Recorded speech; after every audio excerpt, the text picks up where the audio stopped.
ओम नमो भगवते वासुदेवाय। नमो भगवते वासुदेवाय।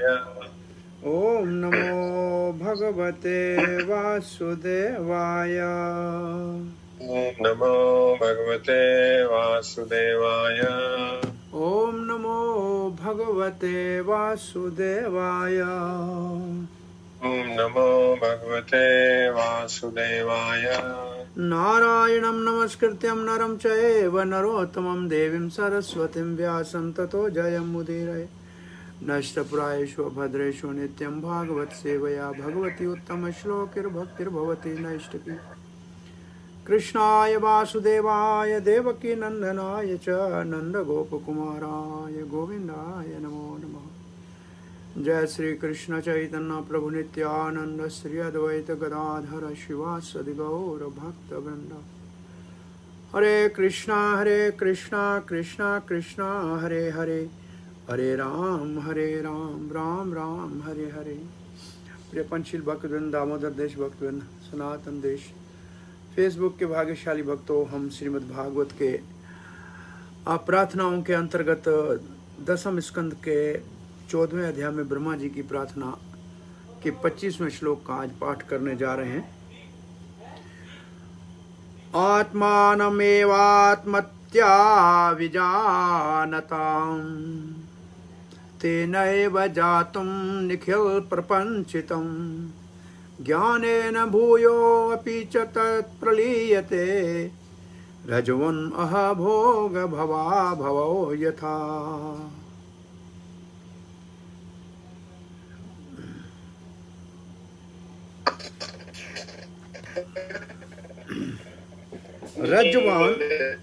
रज्जवान अहेर, रज्जवान रज्जु कहते हैं रस्सी को, अहेर अही कहते हैं सांप को। रज्जवान अही भोग भव बहव अभव तथा।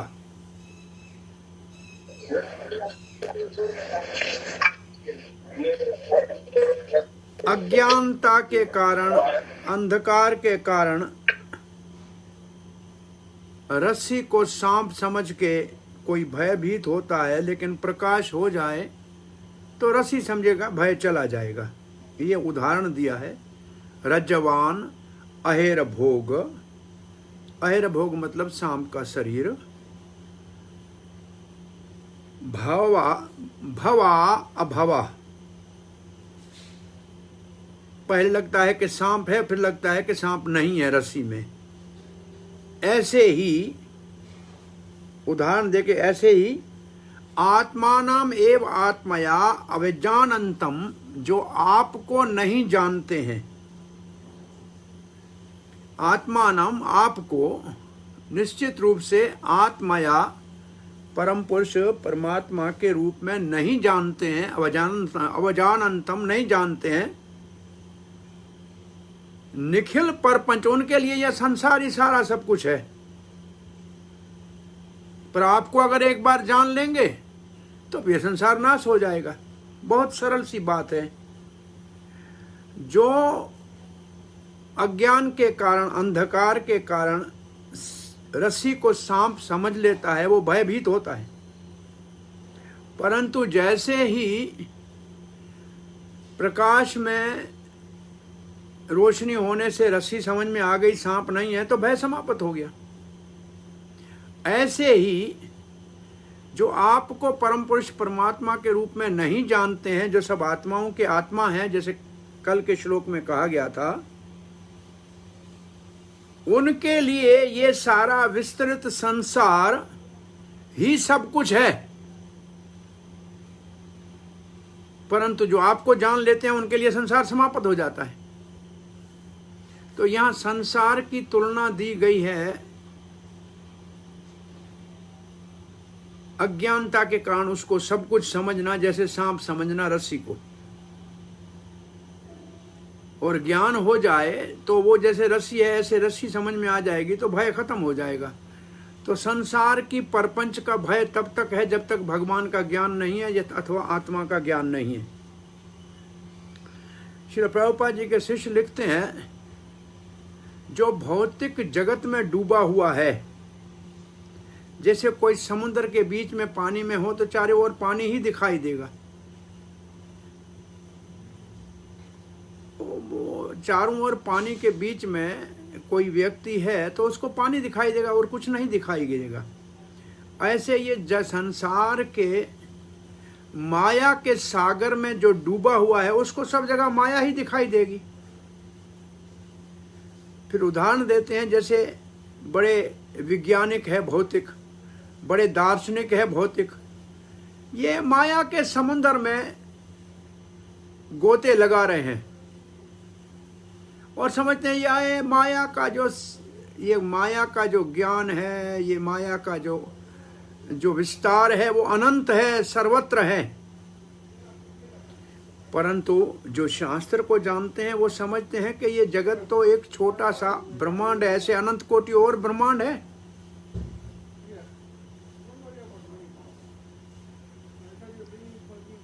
और ये तो भगवान को न जानने के कारण इस छोटे भौतिक जगत के अंदर हमारे को, बद्ध जीवों को अज्ञानता के अंधकार में फेंका गया है हमारे कर्मों के आधार पे। जिस जगत में हम फंस गए हैं और जन्म मृत्यु का चक्कर, जहाँ जन्म लेना पड़े और जहाँ मरना पड़े, वो जगह तो भयभीत है ही, भय में डालने वाली है ही। मृत्यु का भय जहाँ है वहाँ सुखी कोई नहीं रह सकता है। कोई अंधकार की जगह में अगर फंस जाए तो भयभीत होगा ही। तो ये भौतिक जगत पूरा अंधकारमय है, इसलिए हम कहते हैं ओम अज्ञान तिमिरांधस्य ज्ञानांजन शलाकाय चक्षुरुन्मिलितं तस्मै श्री गुरुवे नमः। सबका जन्म अज्ञानमय अंधकार में हुआ है, ये संसार अंधकारमय है। जब तक गुरु का शरण लेके और दिव्य ज्ञान, तत्व ज्ञान आत्मा का और भगवान का प्राप्त नहीं होगा, तब तक हम सब अज्ञान के अंधकार में रहेंगे। और जब तक अज्ञान के अंधकार में रहेंगे तो हमारे को रज्जू सांप ही समझ में आएगा। तो रस्सी को सांप ही समझने की मूर्खता करते और भयभीत होते रहेंगे और भय हमारे लगा रहेगा। ये भौतिक जगत वास्तव में अनंत सत्य, अंत आखिरी सच नहीं है। इसलिए जितना भी हम इस भौतिक जगत का विश्लेषण करेंगे, इसको अच्छी तरह से समझने का प्रयास करेंगे, तो भी हमारे सभी प्रश्नों का उत्तर नहीं मिलेगा, क्योंकि ये सब कुछ नहीं है।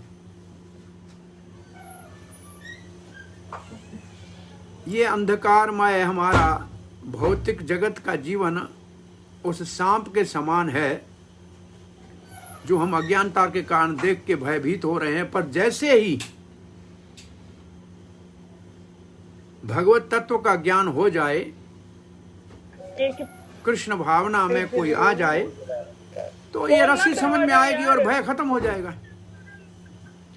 श्री जीव गोस्वामी लिखते हैं, लाइट कितनी जलाकर आए हैं। ये जो जीव है, बालकनी की हॉल की भी चल रही है। ये जीव है, ये है मूल। जिसको जीव का ज्ञान नहीं है, आत्मा का ज्ञान नहीं है, वो संसार में है। और आत्मा का ज्ञान हो जाए तो संसार नाश हो जाए। कुछ लोग ऐसे कहते हैं, ये ज्ञानियों का मत है।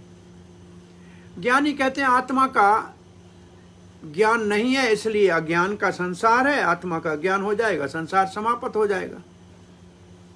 भगवान को जानने की क्या जरूरत है? इस सिद्धांत का यहां जीव गोस्वामी कहते हैं खंडन किया जा रहा है।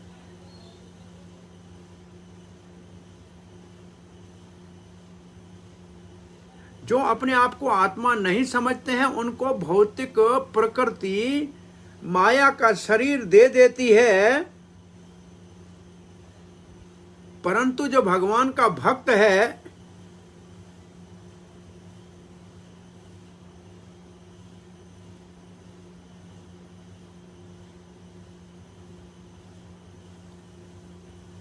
परंतु जो भगवान के स्वरूप को जानता है वो माया के चक्कर में नहीं पड़ता है। भगवान के स्वरूप की जानकारी अज्ञानता को नाश करती है, न कि आत्मा का ज्ञान अज्ञानता को नाश करता है। भगवत तत्व का ज्ञान अज्ञानता को नाश करता है।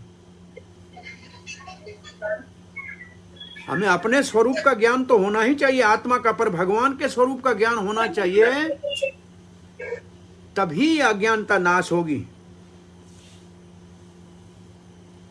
और उदाहरण ये दिया है, रस्सी को अंधकार में सांप समझना अज्ञानता है। अन्य स्थानों के भागवत के अंदर 11:2:37 में इसका वर्णन किया है।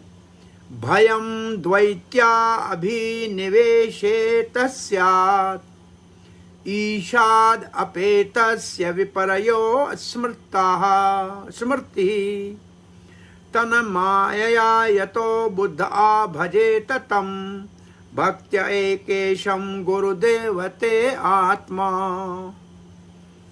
ये भागवत धर्म का श्लोक है। जो जीव भगवान से बेमुख है, ईशाद अपेतस्य,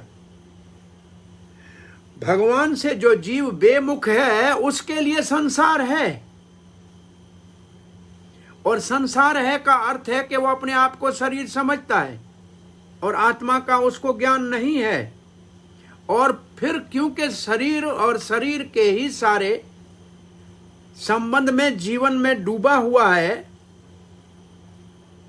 तो माया में है और आत्मा को अपने आप को जानता नहीं है। इसलिए उसको बुद्धिमान अगर है तो गुरु का शरण लेना चाहिए, जो भगवान का प्रतिनिधि है, और भजेत, और भगवान का भजन करना चाहिए। भजेत तम भक्त्या, शुद्ध भक्ति के द्वारा भजन करना चाहिए। ये श्लोक बहुत महत्वपूर्ण है। और इस श्लोक के भाव को श्रीधर स्वामी भागवत के श्लोक के भाव को 11वें स्कंद वाले को लिखते हैं। माया भगवान ने प्रकट की, सर्जन की, माया की सृष्टि भगवान ने की, और वो हमको सबको भयभीत कर रही है। तो जो बुद्धिमान है वो भगवान का भजन करेगा तो माया से बच जाएगा। तो भय किसके कारण है? बोला शरीर के कारण है, क्योंकि मरना शरीर को पड़ेगा।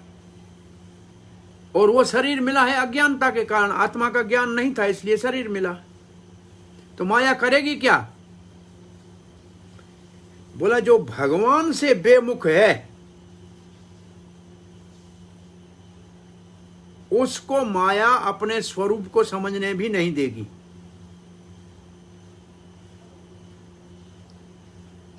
ये प्रश्न सनातन गोस्वामी ने पूछा था भगवान श्री गौर हरि चैतन्य महाप्रभु से कि संसार में सब सुख का प्रयास करते हैं, सबको दुख क्यों मिलता है? तो महाप्रभु ने उत्तर दिया, अनादिकाल जीव कृष्ण बाहिर मुख अतएव माया दे तहां संसार दुख। भगवान श्री कृष्ण से बेमुख होने के कारण जीव अनादिकाल से दुख भोग रहा है। कृष्ण की ओर सन्मुख हो जाए तो दुख समाप्त हो जाए। और जब आत्मा का ज्ञान नहीं है तो उसके विपरीत केवल शरीर का ही ज्ञान होगा और उससे भय होगा। इसी को माया कहते हैं। तो ये तो भगवत गीता का प्रसिद्ध श्लोक है, देवी एष गुणमयी मम माया दुर्तया यो माम प्रपद्यन्ते माया में तांतरंती थे। जो ये माया से मुक्त होना बहुत मुश्किल है, जो भगवान का शरण लेगा वो माया से मुक्त होगा। तो ये ज्ञानी कहते हैं हमारे को अपना ज्ञान हो जाएगा, हम माया से मुक्त हो जाएं, ये सत्य नहीं है। भगवान का ज्ञान होने से माया से मुक्त हो जाए, क्योंकि माया भगवान की, हमारी नहीं है। सुखदेव महाराज अपनी माता के गर्भ से जन्म नहीं लेना चाह रहे थे। व्यासदेव ने कहा बेटा आ जाओ। बोला बाहर माया पकड़ लेगी। बोला नहीं पकड़ी। बोला माया आपकी है क्या? निरुत्तर हो गए व्यासदेव। श्री कृष्ण इसी धरती के प्रकट हो चुके थे, उनको लाए और उसने जब भगवान श्री कृष्ण ने कहा सुखदेव आ जाओ, बोला माया मेरी है, आपको नहीं छुएगी। तो ये सिद्ध करता है कि माया से मुक्त होना है तो मायापति भगवान मुकुंद माधव मुरलीधर का शरण लेना पड़ेगा। केवल खंडन मंडन करके ज्ञान के आधार पे ये संभव नहीं है, क्योंकि हमारी तो माया नहीं है। माया हमारे अधीन तो माया नहीं है, माया तो भगवान के अधीन है। इसलिए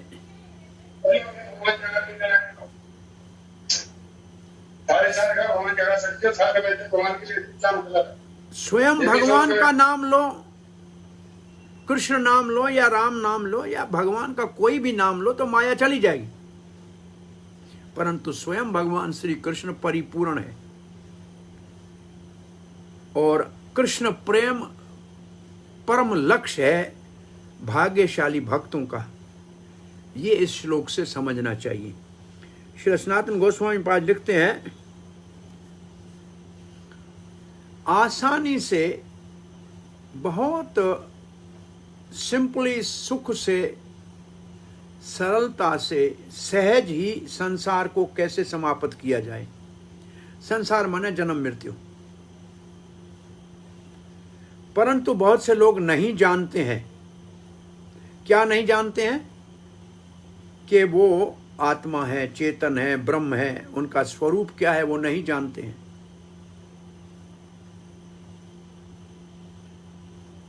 उनके लिए ये सारा जगत अज्ञानता के कारण बंधन का कारण है।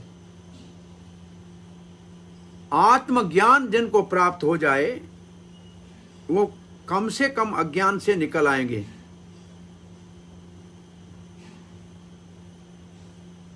जो भगवान को नहीं जानते हैं, कैसा है भगवान? आत्मतया सबसे प्रिय है। जो अपने प्रिय भगवान को नहीं जानते हैं वो अज्ञानता के संसार में सदा ही दुख भोगते हैं और वो दुख ही संसार का कारण है। सही ज्ञान हो जाए, पर लीयते, सही ज्ञान हो जाए तो ये संसार अपने आप नाश हो जाएगा आसानी से। च जो शब्द है इस श्लोक में, उसको तो फिर मुक्ति की इच्छा भी नहीं रहेगी। भौतिक जगत क्या है, क्या उसकी मुक्ति भौतिक जगत से होगी क्या? वो मुक्ति की भी इच्छा नहीं करेगा, वो तो भगवान के प्रेम को ही प्राप्त करेगा। एक और श्लोक पढ़ेंगे आज। अज्ञान संज्ञो भवबंध मोक्षो द्वौ नाम न अन्यौ स्तरितज्ञा भावात् अजसरचित्यात्मनि केवले अपरे केवले परे विचार्यमाणे तरणाव इवाहन्ति।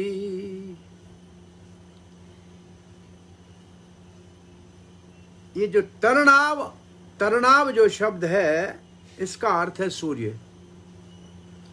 इव अहंति, अहर निशा कहते हैं दिन रात को। दिन रात का विभाजन तब होता है जब सूर्य होता है तो दिन है, नहीं होता है तो रात है। लेकिन क्या सूर्य में दिन रात है क्या? सूर्य में दिन रात नहीं होता। सूर्य के अभाव को ही रात कहते हैं। विचार्यमाणे, कोई विचार करेगा, कोई अच्छी तरह से विचार करेगा तो ये समझेगा कि सूर्य के न होने के कारण रात कहते हैं और सूर्य होता है तो दिन कहते हैं। सूर्य के अंदर न रात है न दिन है। अज्ञान संज्ञो, ये अज्ञान की संज्ञा है। संज्ञा कहते हैं अज्ञान की संज्ञा है, मतलब ये अज्ञान का स्वरूप है, इसको अज्ञान कहते हैं। भव बंध मोक्ष, भव कहते हैं संसार सागर को, और बंध और मोक्ष का मतलब मैं संसार से मुक्त हो गया, मैं संसार में फंस गया, ये दोनों। दिवो नाम न अन्य हो, ये दोनों जो है वास्तव में अलग नहीं है।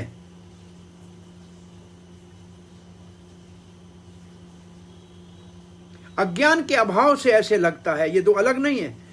अगर कोई कहे कि ये संसार मिथ्या है तो फिर मुक्ति कौन सा सत्य होगी?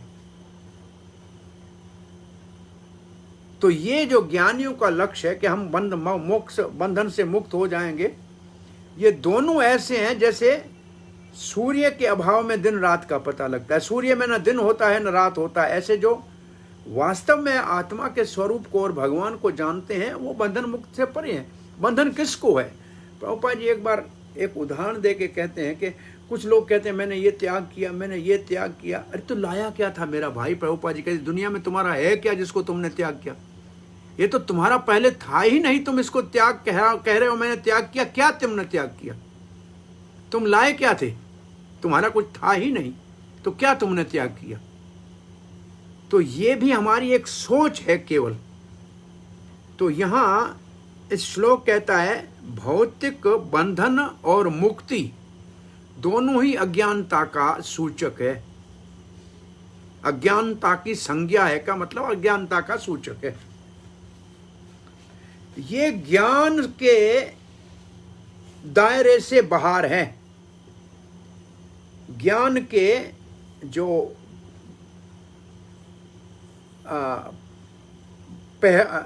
इसको क्या कहते हैं, परिहित कहते हैं क्या, बाउंड्री से बाहर है।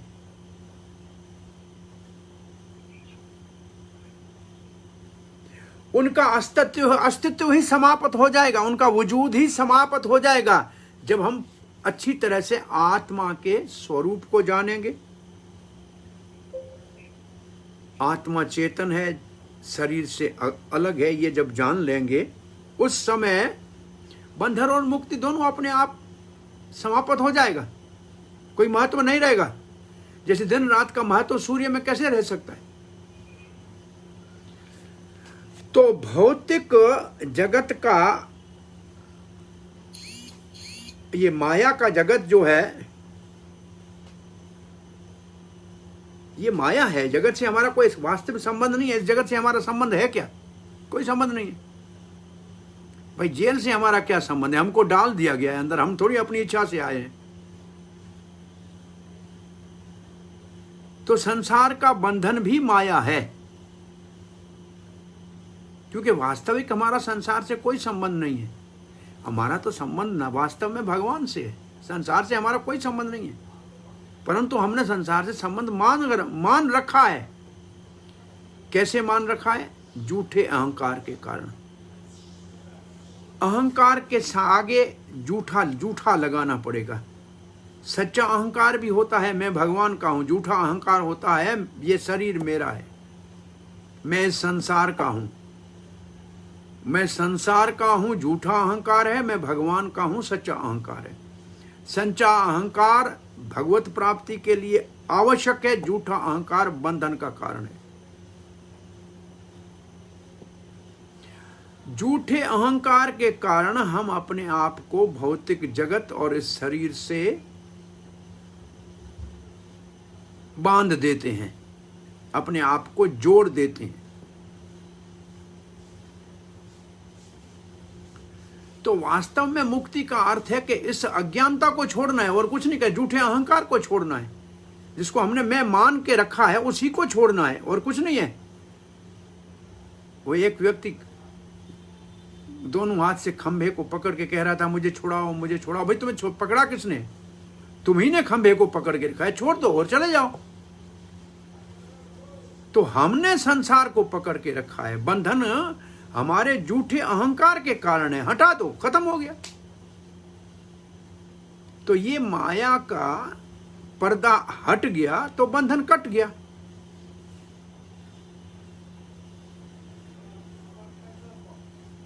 तो वास्तविक तो बंधन है ही नहीं, तो क्या बंधन रहेगा कहां? ये तो एक माना हुआ बंधन था और छूट गया। जैसे समझ आ गई तो छूट गया।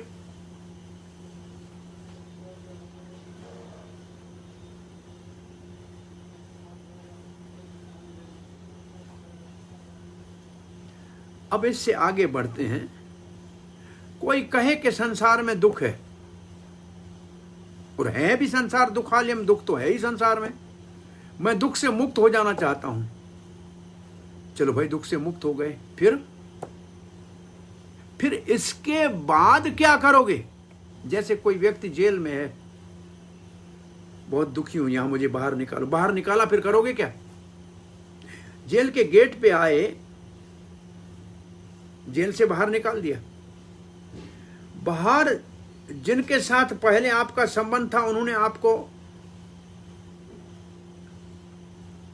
चोर मान लिया कि हत्यारा मान लिया, वो तो आपसे संबंध रख नहीं पा रहे हैं, तो आपका संबंध बाहर किसी से है नहीं। बाहर निकल के आके मिला क्या? और सच्ची कहते हैं, हम सच्ची आपको बात बता रहे हैं। हम जब जेल में प्रचार करना जाते थे,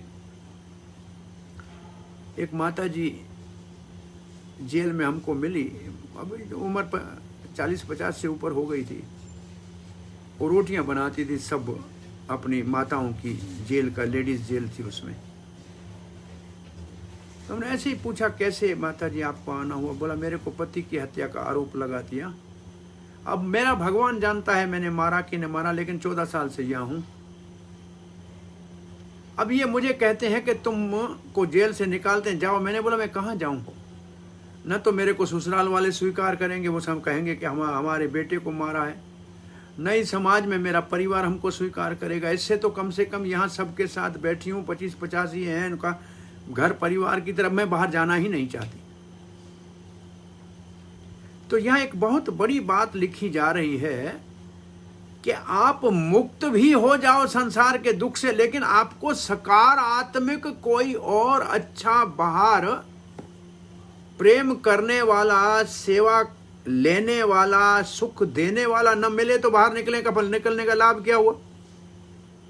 तब यहां लिखा है, ऐसी कोरी मुक्ति भी किसी काम की नहीं है। वास्तविक जो हमारा आनंदमय, जो जीव का आनंदमय स्वरूप है, तो भगवान जो परम आनंदमय अभ्यासात है, उसके साथ जब तक संबंध स्थापित नहीं होगा, तब तक मुक्ति भी हमारे लिए कोई ज्यादा महत्व नहीं रखती। दुख गया लेकिन सुख तो मिला ही नहीं। जेल से निकले, दरवाजे पे अटक गए, आगे शायद तो गए ही नहीं, कोई जानता ही नहीं है किसके पास जाए। तो हमारे को सकारात्मक जीव के स्वभाव के अनुरूप भगवत प्रेम को जागृत करना पड़ेगा, तब हमारा जीवन सकारात्मक होगा। उसका हमारे जीवन का कुछ माना रहेगी, कुछ महत्व रहेगा, और जीव जो नित्य है उसको नित्य प्रेम, नित्य सेवा मिल जाएगी। तब वास्तव में वो सुखी होगा। तो रात का अंधकार सूर्य के अभाव के कारण होता है, और दिन में सूर्य उगता है। दोनों को हम अलग करते हैं, ये दिन है, रात है।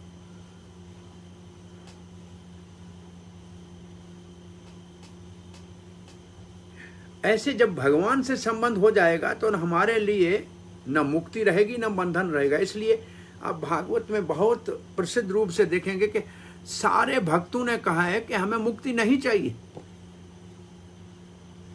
और भाव भक्ति का तो लक्षण है मोक्ष लघुता कृत।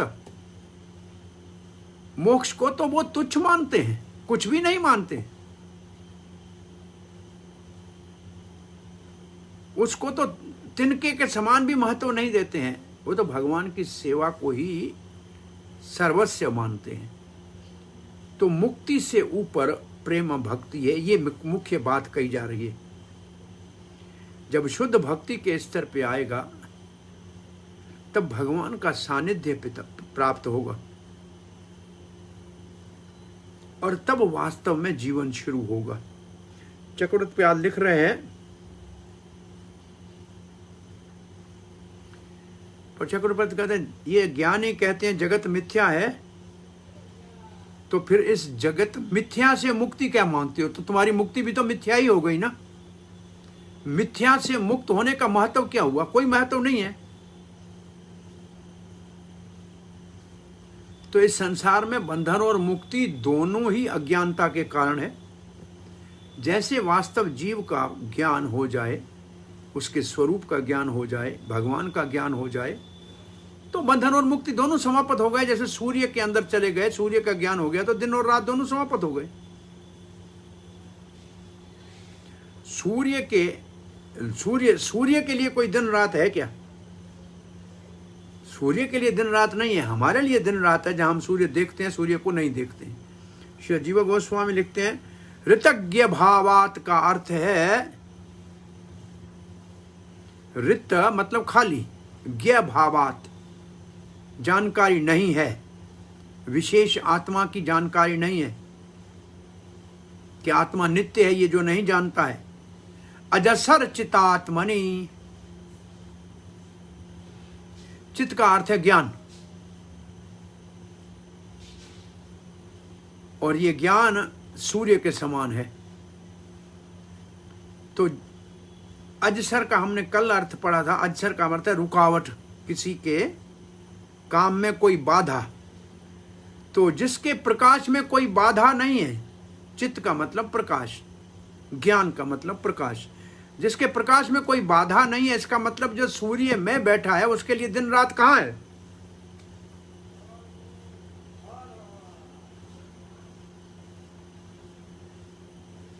भाव और आत्मा का अर्थ भी एक है। इसका अर्थ है कि जो हमारे को जीवन का, कि मैं हम हैं कैसे, हमारा अस्तित्व कैसे है, भव हमारा भाव कैसा है, कैसे है हम, और आत्मा है तब हम हैं, तो उसका अर्थ भी एक है। तो जो हमने 25वां श्लोक पढ़ा उसमें भी आत्मनि शब्द था, आत्मानम था, वो भी जीव के लिए था। तो जीव के विषय में हमको ज्ञान हो जाए, जीव आत्मा के स्वरूप का पता लग जाए, तो बंधन से मुक्त होंगे भगवान की कृपा से। युष्मद भवत,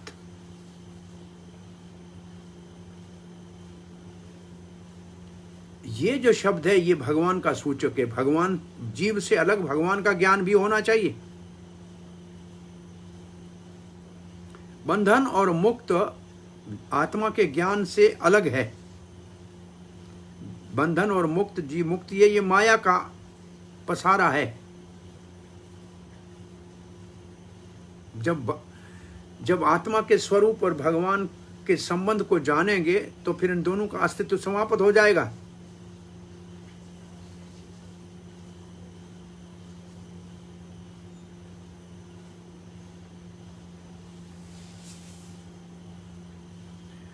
तो सनातन गोस्वामी पाद लिखते हैं, संसार से मुक्त होना इतना महत्वपूर्ण नहीं है, ये कहा गया है। ये श्लोक कहता है मुक्ति हमारे जीवन का परम लक्ष्य नहीं है। जब वास्तविक ज्ञान हो जाएगा ऋतज्ञ भावात, तो फिर न रहेगा बंधन, न रहेगी मुक्ति। इन दोनों का अस्तित्व मिथ्या है, सत्य नहीं है। आत्मनि, जब हम आत्मा का अनुभूति करेंगे, और आत्मा कैसा है? अजस्सर चित्ती, आत्मा सच्चित आनंद है। चित्त का मतलब आनंदमय है। आत्मा केवल है, वो बहुत पवित्र है, शुद्ध है, परे, वो भौतिक प्रकृति से परे है। और जब आत्मा सच्चित आनंद है तो बंधन किसका और मुक्ति किसकी? ना मुक्ति है ना बंधन है उसके लिए। जैसे सूर्य के लिए न रात है न दिन है, हमारे लिए रात दिन है क्योंकि हम अज्ञानता में हैं।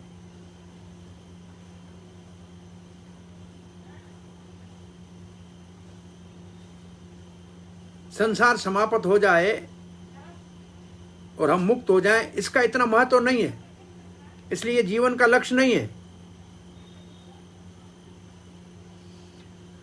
और इसका और एक अर्थ यह है कि केवल का मतलब जब तक हम एकमात्र भगवान का चिंतन नहीं करेंगे, परे का मतलब भगवान, आत्मनि, मन में जब उसका चिंतन नहीं करेंगे,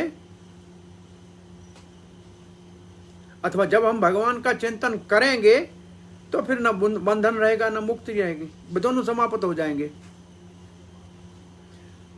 बोला दोनों कैसे समाप्त हो जाएंगे? क्यों? भगवान अजस्र आत्मा है, भगवान तो सच्चित आनंद है ही, सूर्य है, कृष्ण है सूर्य समान। बहुत अच्छा था, चेतना चैतन्य में तो स्पष्ट बताया है, सूर्य कृष्ण है सूर्य समान, माया है अंधकार, जहाँ सूर्य तहाँ माया नहीं अंधकार। बिल्कुल सीधी सी बात है।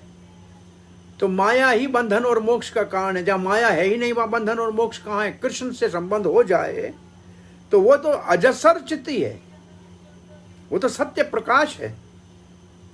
तो भगवान का चिंतन करने से दोनों का ज्ञान हो जाएगा। ये सूर्य के समान है, तो दिन और रात दोनों को समझ जाएंगे।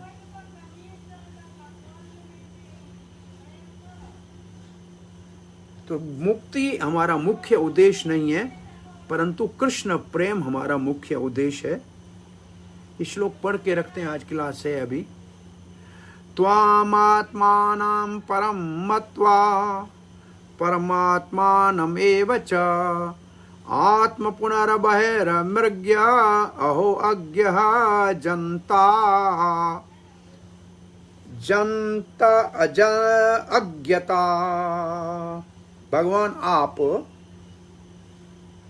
आत्मानम वास्तविक है, परम मत्वा ऐसा सोचना, परम किसी और चीज का, आत्मानम आपका, वास्तव में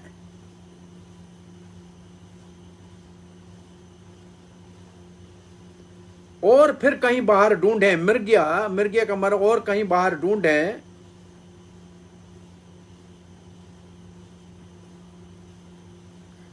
तो फिर अज्ञानी पुरुष कहा जाएगा।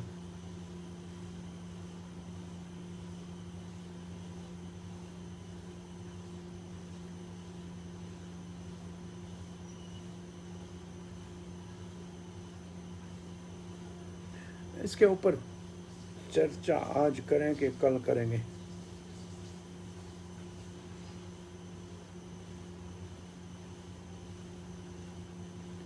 देखिए तो मूर्खता उन अज्ञानियों की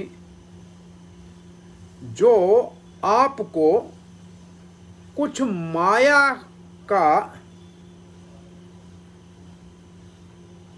शरीर धारण करने वाला मानते हैं, अथवा माया का कुछ विस्तार मानते हैं।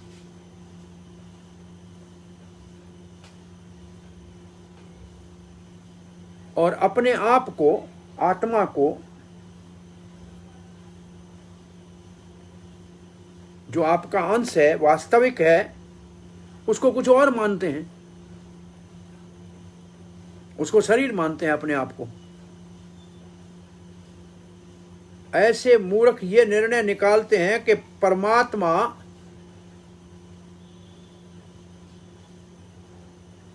की खोज करनी है परम पुरुष भगवान से अलग। ये परमात्मावादी हो गए, भगवान से अलग परमात्मा को ढूंढते हैं। ब्रह्मा जी को बहुत बड़ा आश्चर्य चकित होके कहते हैं, देखो तो महामूर्खता बद्ध जीवों की, जो भगवान श्री कृष्ण जिनका श्री विग्रह सच्चित आनंद है, उसको भौतिक शरीर मानते हैं। वो समझते हैं ये भी माया वाला शरीर है। और बहुत ऐसे लाख लोग हैं जो आज भी इस धरती के ऊपर ऐसे कहते हैं कि माया का शरीर कृष्ण का, मर गए, जन्म हुआ था।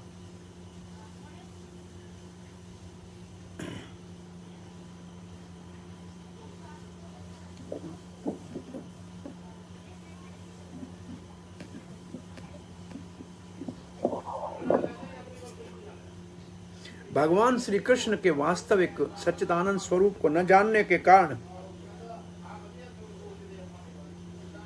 वो अपने शरीर को ही, अपने आप को ही शरीर मानते हैं, आत्मा का अस्तित्व अपना भी नहीं मान सकते हैं।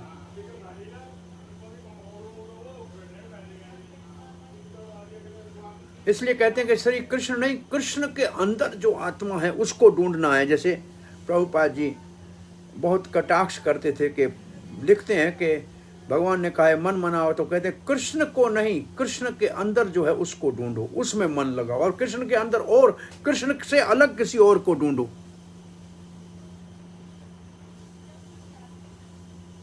वो कृष्ण को भी एक जीव मानते हैं।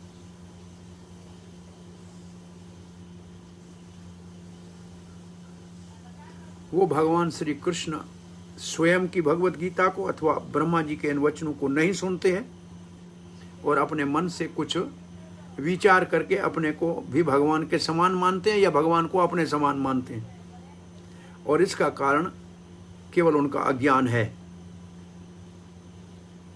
और कहते ये तो सब जीवन का रहस्य है, बस इतना कह के जान छोड़ते हैं।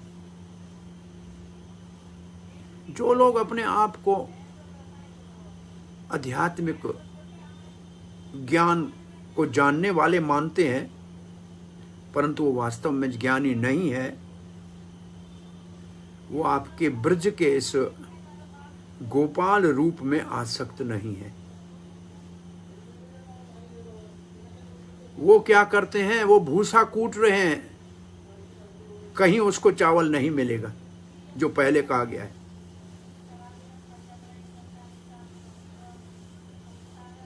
वो सोचते हैं कि आप परमात्मा हैं, परंतु परम जो आपसे है वो कहीं और है। आप भौतिक हो और वो परमात्मा को कहीं और ढूंढते हैं, आप में नहीं और कहीं ढूंढते हैं।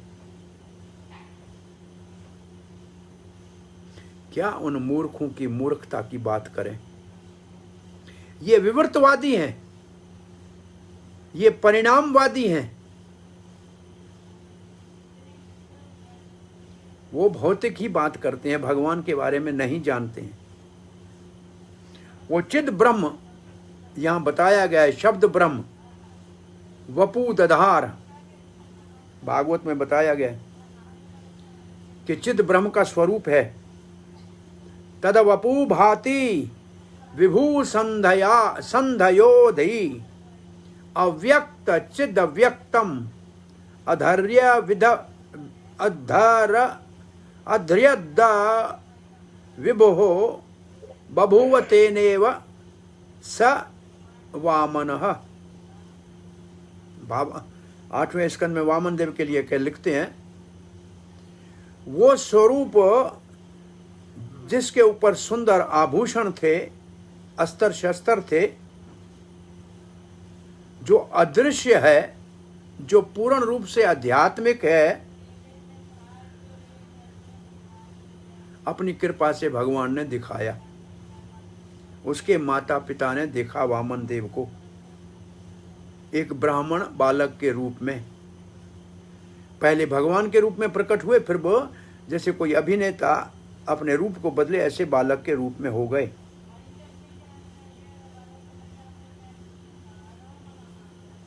श्रुति में जिस रूप का वर्णन है, सत्य ज्ञान अनंत सत्य ज्ञान आनंद,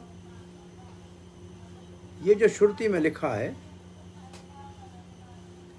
ये ब्रह्मा जी ने कहा है 10:13 में, इससे पहले ये गोपाल के लिए लिखा है जो मेरे सामने खड़ा है। यही सत्य ज्ञान है, अनंत है, और यही सत्य ज्ञान है, आनंद है। अनंत भी यही है, आनंद भी यही है।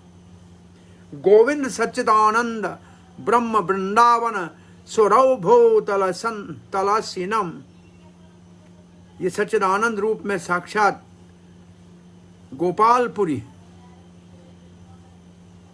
यही ब्रह्म है। गोपाल तापनी उपनिषद में। शास्त्र के इन बातों को नहीं जानने वाले अज्ञानी अंधकार के कारण भगवान श्री कृष्ण आपके स्वरूप को माया का मान के और आपके अतिरिक्त और कहीं भगवान को ढूंढने की भूल करते हैं। कितने पतित हैं वो।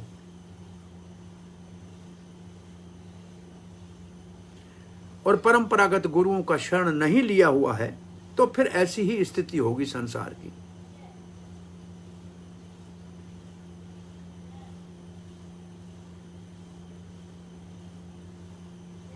और मूर्ख की दूसरी परिभाषा है बुद्धिमान भी कितने बड़े महामूर्ख है। हरे कृष्ण। यहाँ कथा को विराम देते हैं। जीव गोस्वामी की इसके ऊपर चर्चा कल कृष्ण की कृपा से कल तो संडे है, मंडे को करेंगे। हरि बोल। कोई प्रश्न जिज्ञासा है?